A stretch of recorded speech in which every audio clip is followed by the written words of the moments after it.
এই যে এটা হলো নেপাল বর্ডার, নেপালি গাড়ি করে নেপাল বর্ডার ক্রস করতে হবে, কারণ ওকে আমি হয়ে এগিয়ে চলে বর্ডারে যাওয়ার জন্য এখানে আর গাড়ি দাঁড়িয়ে আছে। ইন্ডিয়ান বর্ডার দেখা যাচ্ছে।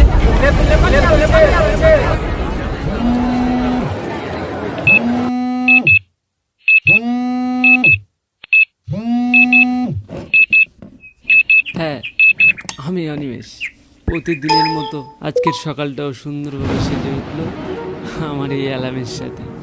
তাহলে আর দেরি কিসের, চলো যাওয়া যাক নাকি নেপালের উদ্দেশ্যে। সো হে এভরিওয়ান, আমি অনিমেষ আবার একটা নতুন ব্লগের সাথে চলে এলাম এক নতুন জায়গায় তোমাদের ঘুরতে নিয়ে যেতে। তারপর আর কি বেরিয়ে পড়লাম বন্ধুদেরকে টাটা বা বাই জানিয়ে। ট্রেনও ঝিকঝিক করতে করতে এগিয়ে চললাম। তারপর হাওড়া স্টেশনে এসে ট্রেনে উঠেই দেখি সবাই এসে হাজির, শুধু আমি বাকি ছিলাম। ঝটফট উঠে আমার সিটে আমি বসে পড়লাম। বাইরের সুন্দর ভিউ দেখতে দেখতে আমি হয়ে এগিয়ে চললাম, মানে আমি না, ট্রেন এগিয়ে চললাম। আর যেতে যেতে আরেকটা আমার বন্ধুর সাথে দেখা বন্ধু আমাকে দেখে আমার কাঁধে উঠে খোলা খেতে শুরু করলো। ট্রেনও এদিকে দ্রুত বেগে এগিয়ে চলছে। আমি ট্রেনে উঠেছিলাম সন্ধ্যা 6টা আর এখন 12:45। আমি এদিকে আস্তে আস্তে ট্রেনের উপরে আপার সিটটাই উঠে পড়লাম ঘুমানোর জন্য। ঘুম থেকে উঠে দেখি কোন একটা স্টেশন এসে দাঁড়িয়েছে। ওয়েদার তো এখন ঠিক আছে, কিন্তু নেপালে গিয়ে দেখা যাক কি হয়। এর আবার কি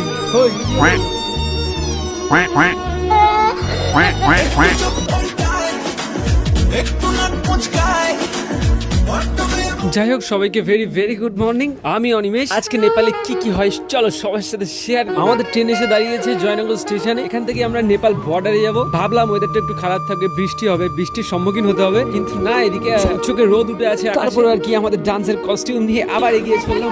যেতে যেতে চোখ পড়লো আমাদের ইন্ডিয়ান ফ্ল্যাগের দিকে, একটা স্যালুট দিয়ে আবারও এগিয়ে চললাম। আর এদিকে বর্ডারে যাওয়ার জন্য এখানে আর গাড়ি দাঁড়িয়ে আছে। অ্যাকচুয়ালি ঘোড়া বলেন, এগুলো খচ্চর বলে, কিন্তু আমরা যাবো থারে করে। এত কষ্ট হয়ে গিয়েছে, আমি একটু গাছের তলায় বসে একটু রেস্ট নিচ্ছিলাম। হঠাৎ দেখি ভাই আমার কাছে গেম খেলবে, আমার কাছ থেকে নেট নিতে এসেছে। নাম কে হ্যায়? अरमान मलिक, सिंगर। कैसे कैसे लोग रहते हैं यार यहाँ पर। তারপরে আমাদের থারে বসে আবার রওনা দিলাম বর্ডারের উদ্দেশ্যে।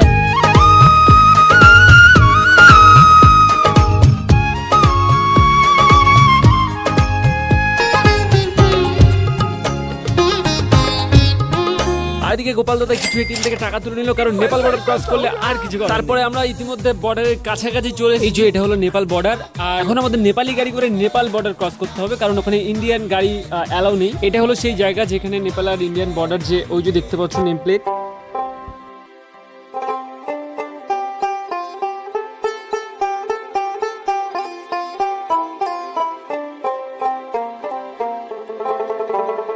ফাইনালি আমরা চলে এসেছি স্পটে। আর ওই যে দেখা যাচ্ছে মেন গেট স্পটে। খুব সুন্দর ছিল। রিসর্টটার নাম হচ্ছে মিথিলা ব্যাংকোয়েট। আর ডেকোরেশনটাও খুবই খুবই সুন্দর ছিল। আর এদিকে ম্যাডাম ফটো তোলার জন্য পাগল করে দিচ্ছে।